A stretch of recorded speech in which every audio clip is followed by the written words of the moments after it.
नमस्कार विद्यार्थी मित्रांनो, स्वागत आहे आपलं IK एज्युकेशन या यूट्यूब चॅनलवरती। तर बघा विद्यार्थी मित्रांनो, आपल्या यूट्यूब चॅनलवरती आपण शेकडेवारी या घटकावरती एक सिरीज चालू केलेली आहे। त्यामधला आज भाग 4 आपण पाहणार आहोत।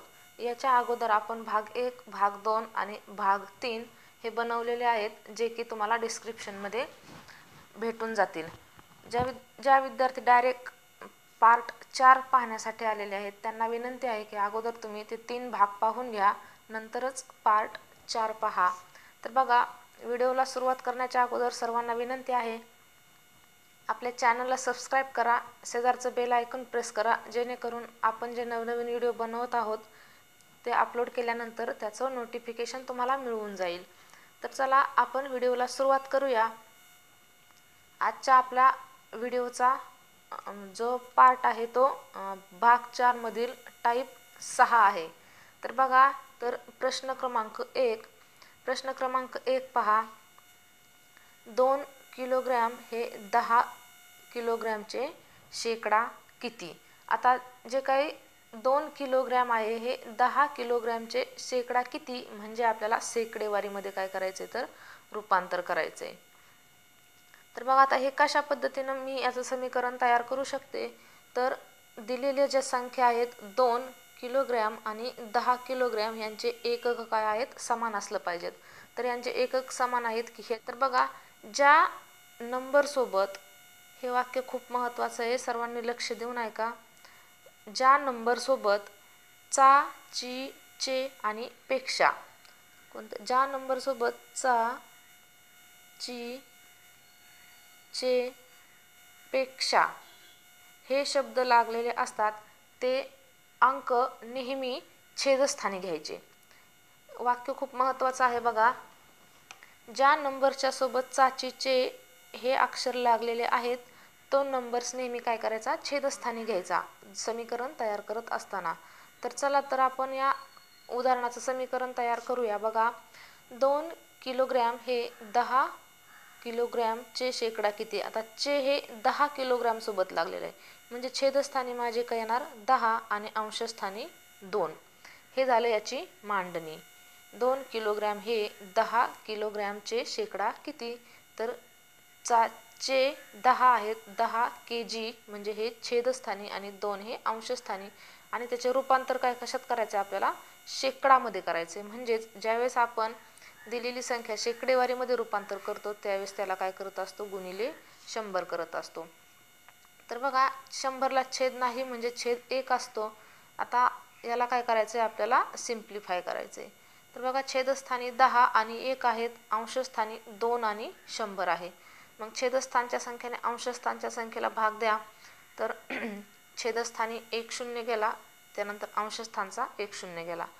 आता अंशस्थानी काय शिल्लक राहिले तर 2 गुणिले 10 आणि छेदस्थानी काय शिल्लक राहिले तर 1 गुणिले 1। 10 गुणिले 2 अंशस्थानच्या संख्येचा गुणाकार आला 20 आणि छेदस्थानी 1 गुणिले 1 म्हणजेच काय तर आपलं 20% हे या प्रश्नाचं काय आहे, उत्तर आहे। पर्याय क्रमांक 1 हे या प्रश्नाचं काय आहे, आपलं उत्तर आहे। तर बघा, प्रश्न क्रमांक 2 कडे वळूया। सर्व विद्यार्थ्यांनी व्हिडिओ पॉज करून अगोदर स्वतः प्रश्न सोडवून पाहायचा आहे आणि आपलं आलेलं उत्तर हे बरोबर येते की नाही ते तपासून पाहायचे। चला प्रश्न क्रमांक 2 पाहूया। आता इथं जे काही संख्या दिलेल्या आहेत 50 आणि 2, तर याच्यामध्ये बघा 50चं जे काय एकक आहे हे पैसे आहेत आणि 2 हे काय आहेत, रुपयामध्ये आहेत। ज्यावेळेस ह्यांचं एकक भिन्न असेल त्यावेळेस आपण त्यांची क्रिया करू शकत नाही, त्याच्या अगोदर आपल्याला त्या दोघांचे एकक हे काय करावं लागतील, समान करून घ्यावे लागतील। तर 50 पैसे आहेत आणि 2 रुपये, तर 2 रुपयाचे पैसे किती, 2 रुपयांचं पैशामध्ये कन्वर्ट करा। तर 2 रुपये म्हणजे 1 रुपयाचे किती, 100 पैसे, आणि 2 रुपयाचे काय होतील आपले 200 पैसे होतील, बरोबर। 2 रुपयाचे 200 पैसे म्हणजे मी काय केलं, पैशामध्ये कन्वर्ट करून घेतलं। मग आता हे चे हा शब्द 2 रुपयाला लागलेला आहे, म्हणजेच काय आपले 200 पैसे हे छेदस्थानी येतील आणि 50 पैसे हे काय येतील, अंशस्थानी येतील।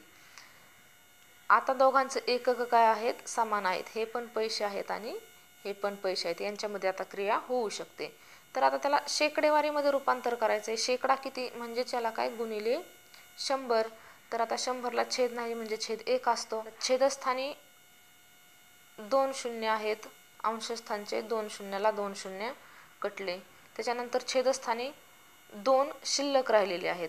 मग 2ने कशाला, 50ला भाग जाईल. बे 1 बे, बे 2 4, उरला 1 आणि बे 5 10. म्हणजे आता छेदस्थानी 1 आणि 1 शिल्लक राहिलाय, अंशस्थानी 25 आणि 1 शिल्लक राहिलाय. म्हणजे आपलं उत्तर किती आलं, 25%. 25% हे या प्रश्नाचं काय आहे, उत्तर. पर्याय क्रमांक 1 हे या प्रश्नाचं काय आहे, उत्तर आहे. तर चला, तुम्हाला समजलं नसेल तर आणखी याच्यावरती आपण 5 उदाहरणं घेतलेली आहेत. आणखी पुढचे उदाहरणं घेतल्यानंतर तुमच्या ही कन्सेप्ट लक्षात येऊन जाईल. तर बघा, प्रश्न क्रमांक 3, 90 पैसे हे 5 रुपयांचे शेकडा किती. आता पुन्हा एकदा त्याच प्रकारचा प्रश्न आहे बघा. 90 हे काय आहेत, पैशामध्ये आहेत आणि 5 हे काय आहेत, रुपयामध्ये आहेत. आता काय करावं लागेल आपल्याला, दोघांचे एकक हे भिन्न आहेत. एकाचे एकक पैसे आणि एकाचे एकक रुपया. तर आपल्याला दोघांचे एकके ही समान करून घ्यावे लागतील. त्यासाठी काय करावं लागणार, 5 रुपयांचे एकूण पैसे किती झाले, तर 5 गुणिले 100. 1 रुपयाचे 100 पैसे असतात, म्हणजेच 5 रुपयाचे किती झाले, 5 गुणिले 100, 500 पैसे झाले. बरोबर. हे झालं आपलं काय, कन्वर्जन 5 रुपयांचं पैशामध्ये. तर बघा, आता आपण समीकरण तयार करूया. 90 पैसे हे 5 रुपयाचे शेकडा किती. आता चे हा शब्द 5 रुपयाला लागलेला आहे, म्हणजेच 500 पैशांना. मग आपले छेदस्थानी काय येतील, 500 पैसे, अंशस्थानी 90 पैसे आणि शेकडेवारीमध्ये रूपांतर करायचे म्हणजेच काय, त्याला गुणिले 100. 100ला छेद नाही म्हणजे छेद 1. तर बघा, आता छेदस्थानी 2 शून्य आहेत, अंशस्थानचे 2 शून्य कट होतील. ह्या शून्याला 1 शून्य गेला, या एका शून्याला हा 1 शून्य गेला. खाली 5 राहिले तर 5ने 10ला भाग जाईल. 5 1 5, 5 2 10. आता छेदस्थानी 1 1 शिल्लक राहिलेले आणि अंशस्थानी 9 गुणिले 2, म्हणजेच अंशस्थानचा गुणाकार किती आला, 9 गुणिले 2 बरोबर किती, 18%. हे आपल्या प्रश्नाचं काय आहे, तर उत्तर आहे. पर्याय क्रमांक 1 हे या प्रश्नाचं उत्तर आहे. चला, प्रश्न क्रमांक 4 कडे वळूया. बघा, प्रश्न क्रमांक 4 काय, 250 ml हे काय, 2 लिटरचे शेकडा किती. मग आता ह्यांचं पण एकक काय आहे, तर भिन्न आहे. एकाचं एकक ml आहे आणि एकाचं एकक काय आहे, लिटर आहे. तर बघा, आता याच्यामध्ये 250 ml आणि 2 हे काय आहेत, लिटर आहे. म्हणजे मग 2 लिटरचे किती मिलीलिटर होतील, तर 1000 गुणिले 2 काय होतील, 2000 मिलीलिटर. हे 2 लिटरचे 2000 मिलीलिटर होतील. मग आपण समीकरण तयार करून घेऊया. बघा, 2 लिटरचे हा शब्द 2 लिटरला लागलेला आहे, म्हणजेच 2000 मिलीलिटर हे आपले छेदस्थानामध्ये येतील आणि अंशस्थानामध्ये काय येईल, 250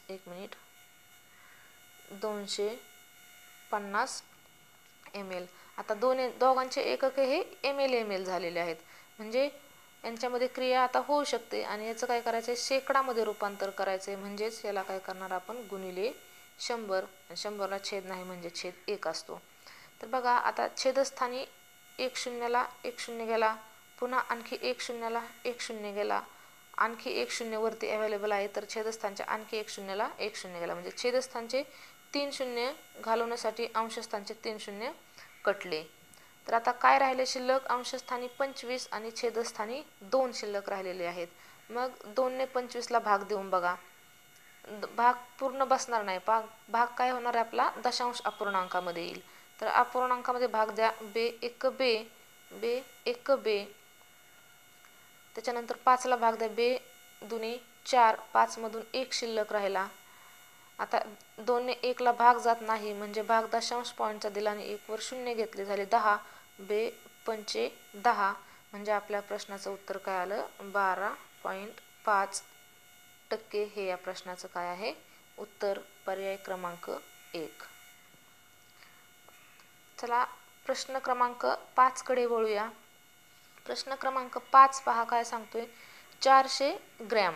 आता हे काय 400चं एकक ग्रॅम आहे, तसेच 2चं एकक किलोग्रॅम आहे. आता हे पण एकक भिन्न आहेत. ह्या 2 किलोग्रॅमचे आपल्याला काय करावं लागतील ग्रॅममध्ये रूपांतर करावं लागेल. तर तसेच 1 किलोग्रॅम म्हणजेच काय असतं 1000 ग्रॅम असतं. मग 2 किलोग्रॅम बरोबर किती होईल तर 2000 ग्रॅम होतील. हे झालं आपलं काय आता कन्वर्ट 2 किलोग्रॅमचे 2000 ग्रॅम. मग च्या हे अक्षर 2 kgला लागलेलं आहे, म्हणजेच छेदस्थानी काय येईल 2 किलोग्रॅमचं कन्व्हर्जन किती 2000 ग्रॅम हे छेदस्थानी आणि 400 ग्रॅम हे अंशस्थानी. टक्केवारीमध्ये रूपांतर करायचे म्हणजेच त्याला गुणिले काय 100. 100ला छेद नाही म्हणजे छेद 1 असतो बघा. छेदस्थानी 3 शून्य घालवण्यासाठी वरचे 3 शून्य कट होणार 1, 2 आणि 3. छेदस्थानचे शून्याला 3 अंशस्थानचे शून्य कटले. अंशस्थानी 40 शिल्लक राहिलेले आहेत आणि छेदस्थानी 2. मग 2 ने डायरेक्ट 40ला भाग द्या. बे 1 बे, बे 2 4 आणि 0 जशास तसा, म्हणजे आपलं उत्तर आलंय 20%. हे या प्रश्नाचं काय आहे उत्तर आहे. पर्याय क्रमांक 4 हे या प्रश्नाचं काय आहे उत्तर आहे. तर बघा एवढे 5 प्रश्न आपण ह्या टाईपवरती घेतलेले आहेत. त्यानंतर उद्याच्या लेक्चरमध्ये आपण तुमचं जे काही नवनीत पब्लिकेशनचं इयत्ता 5वीचं स्कॉलरशिपचं पुस्तक आहे त्याच्यामधला स्वाध्याय क्रमांक 24.1 प्रकरण सेकडेवारी आणि त्याच्यामधला स्वाध्याय क्रमांक 24.1 याच्यावरती भाग 6 बनवणार आहोत आणि 24.2 याच्यावरती भाग 7 बनवणार आहोत. एकूण 7 भागांमध्ये आपण हे शेकडेवारी प्रकरण पूर्णपणे अभ्यासणार आहोत. आणि शेकडेवारी हे प्रकरण संपल्याच्या नंतर आपण पुन्हा नफा तोटा या प्रकरणाला सुरुवात करणार आहोत. त्याचेही असेच 6 ते 7 भाग बनवून अगोदर बेसिक कन्सेप्ट क्लिअर केले जातील, त्याच्यानंतर तुमच्या पुस्तकातले स्वाध्याय सोडवून घेतले जातील. त्यासाठी सर्वांना विनंती आहे की आपल्या चॅनलला सबस्क्राईब करा, जेणेकरून जेव्हा आपण नवीन व्हिडिओ अपलोड करू त्याचं नोटिफिकेशन तुम्हाला मिळून जाईल. आणि व्हिडिओ आवडला असेल तर लाईक करा, तुमच्या मित्रमैत्रिणींपर्यंत हा व्हिडिओ शेअर करा. आणि तर थांबूया इथेच. धन्यवाद.